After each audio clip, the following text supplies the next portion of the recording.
Your baseline for joy is broken. You aren't just tired. You aren't just getting older. You are operating inside a crashed system. Look at the data. You sit down to watch a movie, but 10 minutes in, your hand reaches for the phone. You try to work, but the friction feels like physical pain. You eat, but the food tastes like cardboard unless it's drowned in sugar. This isn't boredom. This is a biological error code. It is called Homeostatic Downregulation. Your brain has detected a surge in the system and it has pulled the circuit breaker. You are living in a state of permanent, low-grade withdrawal, a grey fog. And the terrifying part? This wasn't an accident. This state was engineered. You are the target of a trillion-dollar exploit designed to crash your reward circuitry so you have no choice but to buy the cure. One click, one scroll, one hit at a time. Today, we open up the code. We look at the dopamine inflation that is bankrupting your ability to feel okay. This is your system diagnostics check. Do not look away. Before we tear the hardware apart, acknowledge the stakes. We are talking about your neurochemistry, the operating system of your life. Most people will click off. They prefer the blue pill. They prefer the slow atrophy. If you are still here, you are ready to patch the system. Subscribe to the channel. Consider this your installation of the antivirus. We don't do motivation here. We do system architecture. We analyze the glitch, we find the exploit, and we code the override. Hit the notification bell. You cannot afford to miss the next patch. Now, let's look at the damage report. Think of dopamine as currency. It buys you motivation. It buys you the feeling that effort is worth it. In a healthy brain, a sunset costs 5 units. A conversation costs 10. You have plenty of currency. The market is stable. But you have been flooding the market. TikTok, porn, high fructose corn syrup, gambling. These aren't normal transactions. These are hyperinflationary events. When you blast your receptors with festival-level intensity at 10 a.m. on a Tuesday, you crash the economy. The data from the NCBI is absolute on this.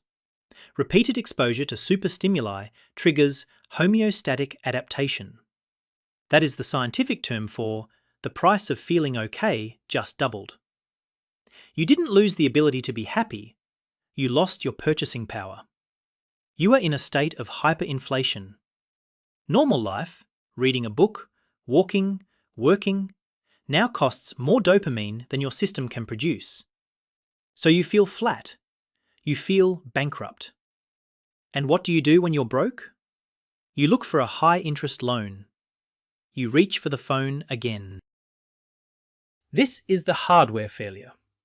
Your brain has a prime directive: homeostasis, stability. It wants to keep the temperature at 72 degrees. If you light a bonfire in the living room, the brain doesn't enjoy the heat. It panics. It turns on the sprinklers. In neuroscience, this is the downregulation of D2 receptors. This isn't a theory. Imaging studies on addicted humans show this consistently. The striatum, the engine of your drive, physically reduces the number of receptors available to catch dopamine. It's blinding itself to protect itself.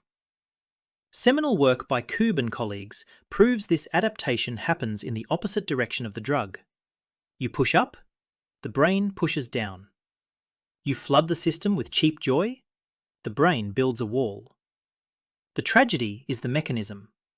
The brain thinks it is saving you from a seizure. It thinks the high contrast pixels on your screen are a biological anomaly that must be neutralized. So it cuts the wires. You are left with a system that is structurally incapable of registering a normal signal. You aren't depressed in the traditional sense.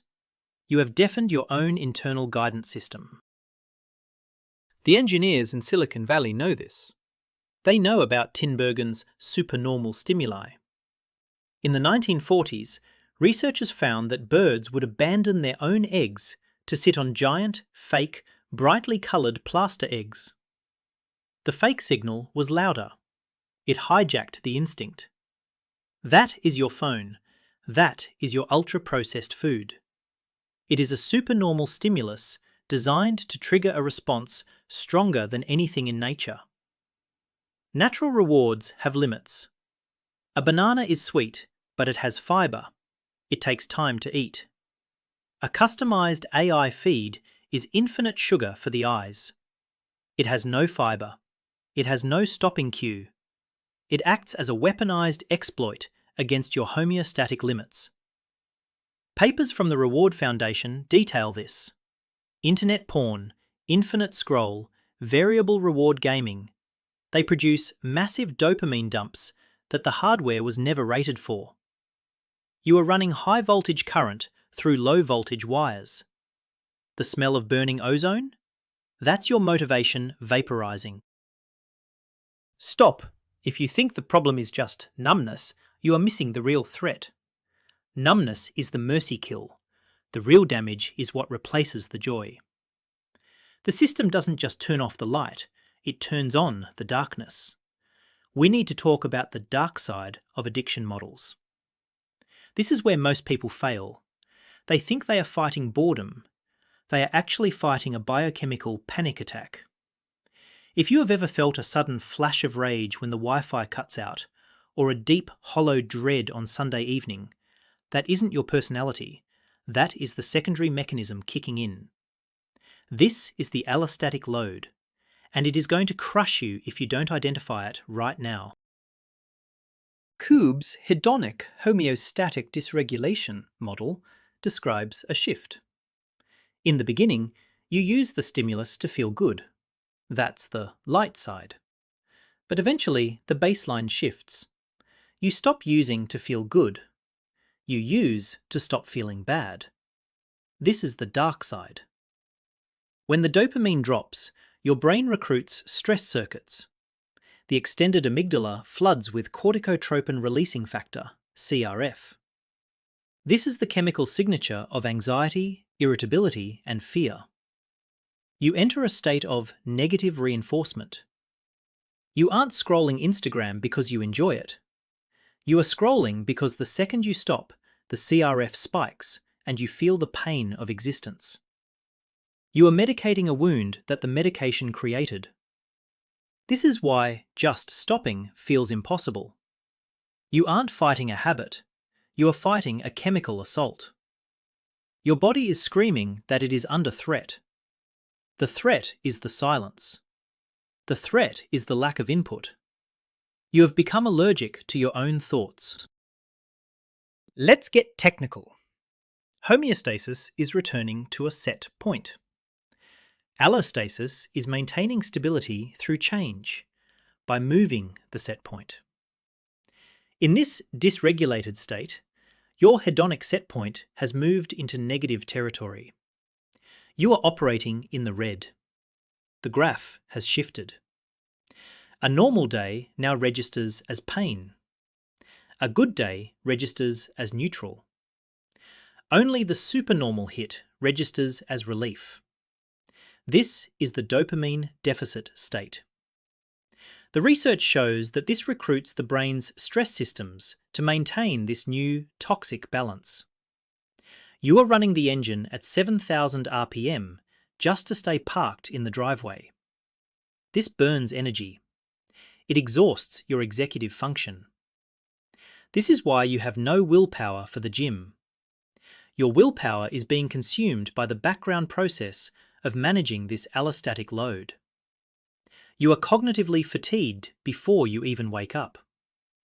You think you are lazy. You are not lazy. You are exhausted from fighting your own neurochemistry. The modern world weaponizes this deficit. Advertisers and algorithms don't just sell pleasure, they sell relief from the pain they caused. The notification badge is red for a reason.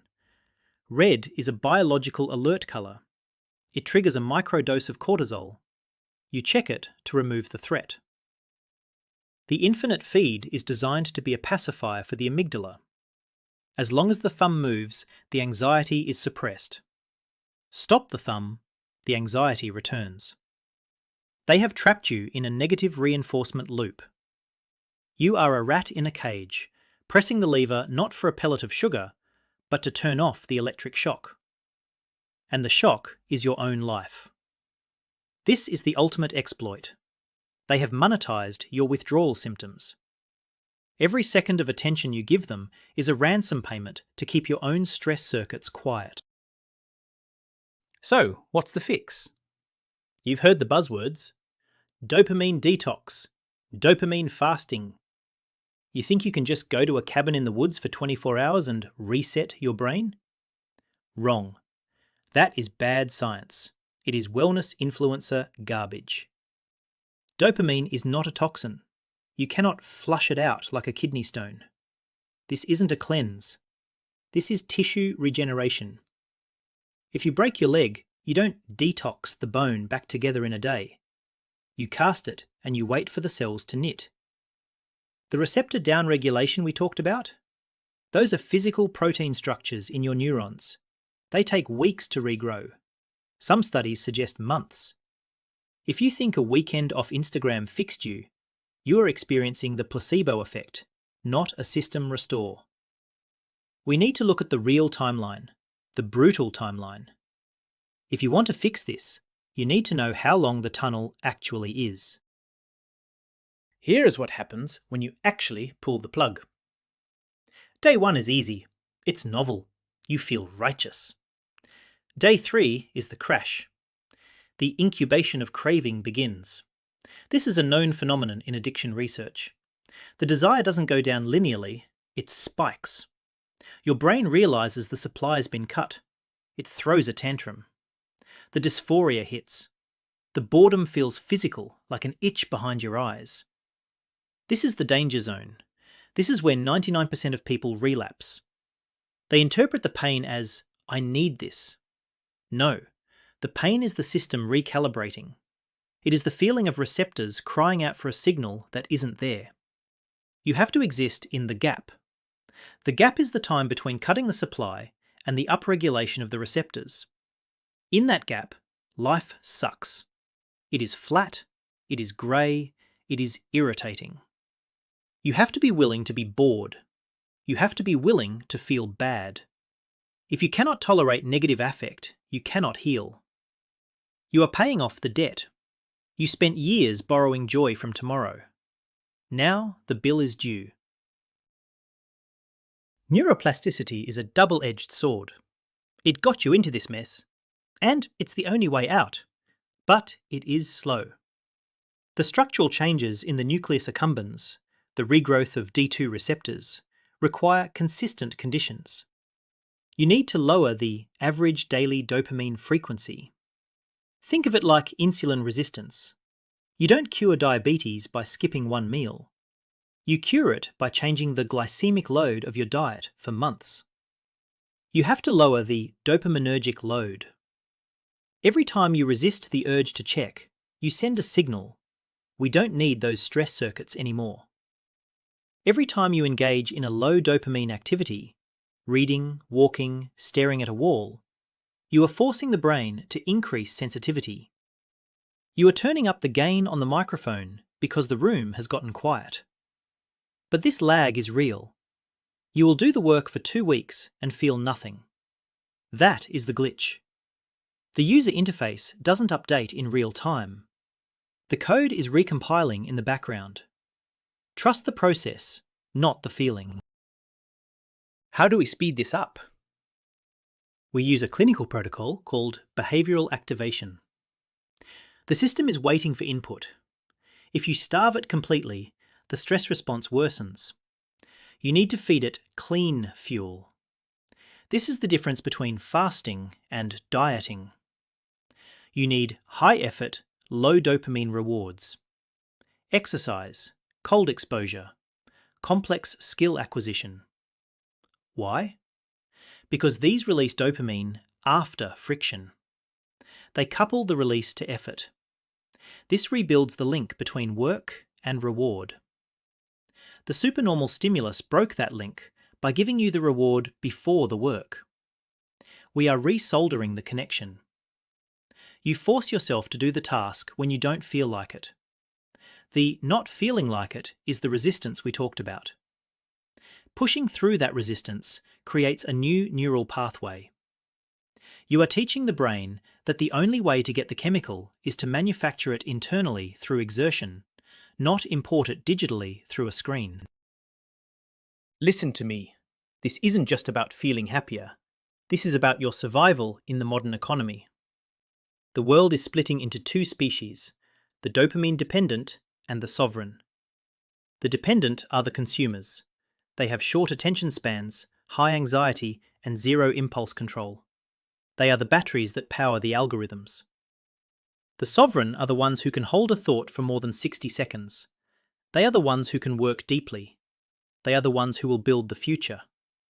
If you stay in the loop, you are choosing obsolescence. Your cognitive hardware is atrophying. Every day you spend doom scrolling is a day you are training yourself to be a spectator in your own life. The dopamine collapse hypothesis suggests a macro-level failure of human motivation. Don't be a statistic. Don't let them brick your brain. Here is the patch.